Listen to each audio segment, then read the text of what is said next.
Welcome to truthmafia.com.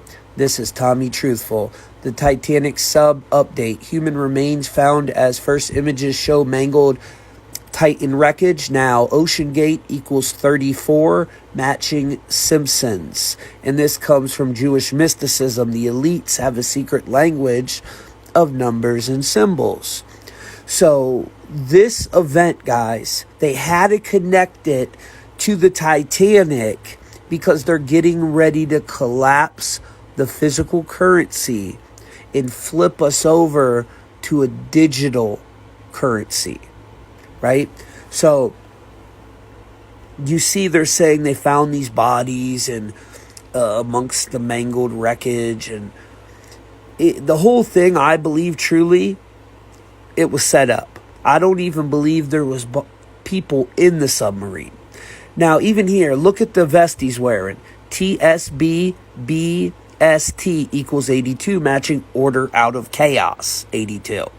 What are the chances of that happening? You know what I'm saying? And we know with the Titanic, these elite families such as the Rothschilds and the JP Morgans, they killed everybody on that boat to bring in the Federal Reserve, because the last people that stood against the Federal Reserve, they took that voyage, and then JP Morgan stepped off on that fated day.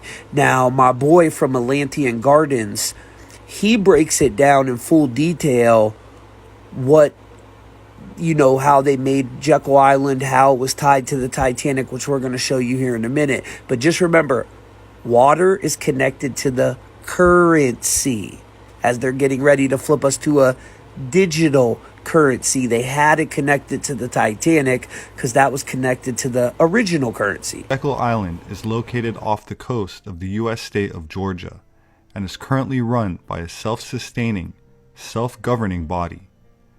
While it is owned by the state of Georgia since 1947, before that, much of its land was privately owned, beginning in the colonial era, with secretive events that took place on the island during the early 20th century being central to today's episode. At the end of November 1910, some of the most influential men in America gathered on Jekyll Island for a secret meeting. Their names were Senator Nelson W. Aldrich, who was the leader of the Republican Party, Adam P. Andrew, who was Assistant Secretary of the U.S. Treasury Department, Frank Arthur Vanderclip, who was President of the National City Bank of New York, Henry P. Davison, who was also a prominent banker, Benjamin Strong, who was another important banker, and Paul Walbert, who, you guessed it, was another influential banker. The purpose of this secret meeting was to plan the country's monetary policy and establish a central banking system, which resulted in the draft legislation for what eventually became the creation of the Federal Reserve Act of 1913. Of course, there's a gap there from when the meeting took place in 1910 and the establishment of the Federal Reserve in 1913, which I'll get into. But first, allow me to briefly define what the Federal Reserve is. Although it has the word federal in it, which by definition implies it has something to do with the central government, in reality, it is the name of a group of private banks owned by private citizens such as the Rothschild banking family that prints currency, then loans this paper currency to the United States on interest. So rather than the US government printing its own currency backed by gold or silver, as stated in the US Constitution, this legislation made it so, instead, the U.S. borrows paper printed by a group of private bankers that collect interest on every dollar printed, backed by nothing. This ability to print and loan money on interest is what financed both world wars, drowning the nation in debt, and why $1 in 1913 is equal to $25 today.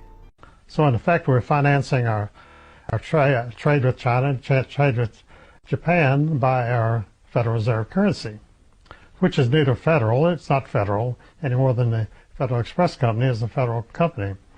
And it has no reserves because it doesn't need any reserves because it prints its own currency. If you could print your own money, What do you need of reserves? You just go and warm up the printing press and turn out another $10 billion. So, and finally, it's not a system. It's called the Federal Reserve System. It's not federal. It has no reserves. And it's not a system, but I'm the only person in the world who's ever defined it in my works as a criminal syndicate. And that's what it is. It's a criminal syndicate, just like the mafia, which is one of its subsidiaries, and the CIA and all the criminal syndicates work out of the Federal Reserve System, because that's what a Federal Reserve System is. A central bank is a group of bankers which have total control of a nation's economy.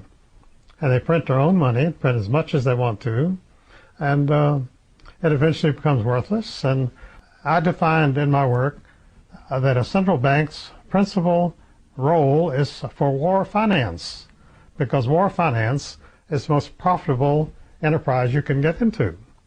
And so if you're a banker, you're looking for the best investment you can make, which is a war.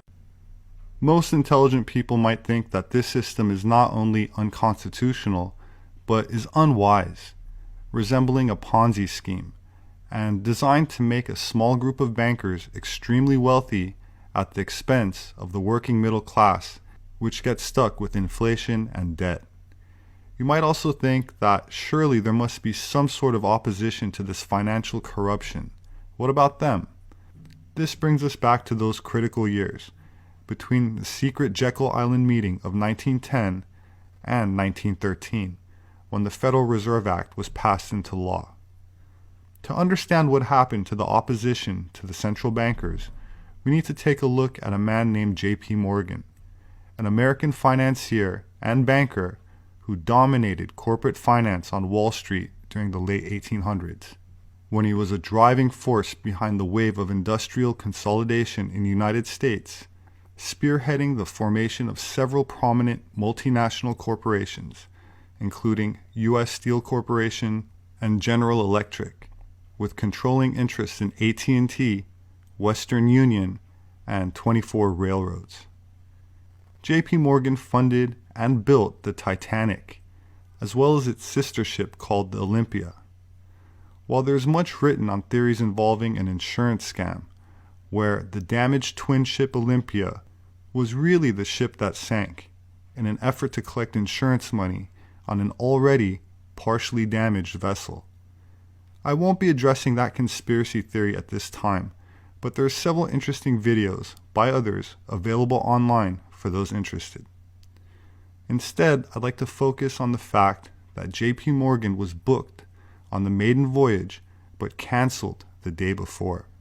The same fortunate outcome cannot be said for the most wealthy and influential opponents to the creation of the Federal Reserve Act, American millionaires who did not owe their fortunes to banking, such as Jacob Astor, one of the richest people in the world at the time, whose wealth in today's money was the equivalent of $2.25 billion, whose fortune was built in real estate, inheritance from fur trading, and as an inventor, incidentally a friend of Nikola Tesla, and he was a lieutenant colonel in the Spanish-American War. Another opponent to the Federal Reserve Act on board was Benjamin Guggenheim, son of a wealthy miner, who again was not a banker, and either was Isidor Straus, owner of Macy's department store, who, like the other successful non-banker businessman I just named, seemed too unlucky or too unable to seem to make it aboard a life raft, and instead died going down with the ship. It's interesting to note that there were no red flares on board to signal any boats for rescue, only white flares that signal a party or that everything's okay. Yet these wealthy and politically influential men opposed to the Federal Reserve were invited aboard the Titanic for its maiden voyage, the same trip that J.P. Morgan conveniently decided to back out from at the last minute, with no Rockefellers and no Rothschilds on board. All major opposition perishing aboard the ship in 1912, with the Federal Reserve Act established the following year during the holiday season, passed through Congress when most were not even present. Paul Warburg himself, who was the author of the act, and the other bankers had to, for the first time in their life, come down to Washington and lobby in the halls of Congress to get the Federal Reserve Act passed. And of course, they had to make a lot of promises, a lot of commitments, a lot of bribes. But since they printed the money, it didn't matter. So they bribed the Congress to enact the Federal Reserve Act, which was signed, but they still could not get a majority vote. So they had to wait till the Christmas vacation after Lindbergh and the Middle Western and Western congressmen had departed for Christmas vacation. Then they brought the Federal Reserve Act before Congress on December 23rd, after the opposition had left. But they still had a quorum, they still could pass it. And so even the New York Times said, never has legislation of such importance been passed under such circumstances. In other words, the whole Federal Reserve Act was passed through fraud. It was passed more or less while Congress was in Christmas vacation. And so Wilson signed the act into law on December 23rd, practically Christmas Eve, and it became public law. So now that they had a central bank with the power to print all the money they wanted, a privately owned bank, and the Federal Reserve Act itself is an amazing act. It's an act of total monopoly because every word in it, first of all the money that the bankers can print becomes an obligation of the U.S. government, which means the U.S. taxpayer. Second, the stockholders of this private bank included in the legislation that no Federal Reserve Bank stock could ever be bought or sold on any exchange in the world. So in other words, the initial purchasers would own it in perpetuity, which is what happened because the Rothschilds, Warburgs, and Schiffs all bought the original stock in 1914 and have owned it ever since. And they've put it into foundations, so it can never be touched. And these foundations are the real government of the United States, Rockefeller Foundation. Nearly all of your major legislation in the United States is prepared by these foundations. And they submit it to Congress, and of course they have enormous staffs and billions of dollars. So they bring the legislation before Congress. And it's impeccable. It's researched and it's phrased and everything is done just right. And so of course the Congress accepts it. And they look around and they say, is anybody objected to any of this? And of course there's total silence. Nobody objects. So it becomes law. That's why you have laws constantly passed by Congress which are actively opposed by 85% of the American people. Almost everything that's done in Washington is opposed by 85% of the American people. So you have government by 15%, government by elites. And they're not even Americans. These are international elitists. They have no allegiance whatsoever to the United States, just like your Canadian legislatures have no allegiance to you. They have no allegiance to Canada. They're part of the international elite. But of course they don't say this publicly, and the press hails them all as great patriots and dedicated people, selfless individuals. They love that word selfless. Imagine, all your legislators are selfless. They never have a selfish bone in their body because they're working for you. They want to give you things. And of course, the only purpose they have is to rob you. Not only you, but all 6 billion people in the world, because it's a government of robbery. So you have what you call the new economy in the United States, and probably Canada too. And the new economy is simply people working and creating and producing in spite of everything the robbers can do to them. Everything that's accomplished in this country is accomplished in spite of the foundations, in spite of the bankers. People have to work harder to pay the interest, but they do that. They rise to the challenge. At some point, the people will have to make themselves recognized, and they're doing this through the internet. The big question mark is the internet, and that's why Washington has been making frantic efforts to control the internet. Thank you guys so much for watching. Make sure you leave comments. I want to hear your opinions down below and share this